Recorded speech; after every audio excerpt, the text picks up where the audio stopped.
Ethan was 25, but he felt like he'd already lived too long. Every day felt gray, even when the sun was out. He had a job that paid okay, an apartment with just enough space, and no major tragedies to speak of. But something gnawed at him, a quiet emptiness he couldn't name. People called it a quarter-life crisis, but to Ethan, it felt more like a quiet suffocation. One chilly autumn afternoon, Ethan wandered into a small park he'd never noticed before. It was hidden between tall apartment buildings, almost like a forgotten garden. He sat on a bench, head down, lost in his own fog. "Heavy day?" a raspy voice said. Ethan looked up and saw an old man sitting at the other end of the bench. His coat was patched, his beard snowy white, and his eyes, though lined with years, were strangely bright. "Every day feels heavy," Ethan muttered. The old man chuckled. "Sounds like you're chasing happiness." Ethan raised an eyebrow. "Shouldn't I be?" The old man leaned back, watching the wind rustle the trees. "Everyone's chasing happiness like it's some bus they missed. But let me ask you, when was the last time you stopped running and just sat still?" "I sit still all the time."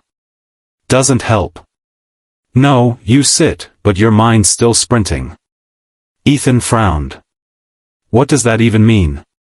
The old man reached into his coat and pulled out a small, smooth stone. It was oddly shaped, like it had been worn down by years of water and time. He handed it to Ethan. "I call that my anchor. Whenever I feel lost, I hold it. It reminds me to pause, to look around. Most of the time, the happiness people are chasing is already nearby. But they're too busy running to see it." Ethan turned the stone over in his hand. "You really believe that?" The old man nodded. "I spent my younger years chasing big dreams, big money, big love. Every time I got something, it slipped through my fingers. I kept thinking, maybe the next thing will make me happy. But happiness doesn't like being chased. It likes to sneak up on you when you're still." Ethan was quiet for a moment.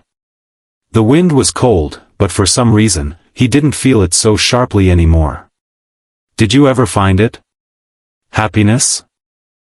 The old man smiled. "One day I sat on a bench, kind of like this one, and realized I liked the sound of birds more than applause. I liked the way coffee tasted more than champagne. I realized happiness had visited me 1,000 times before, but I was too busy chasing something else to invite it in."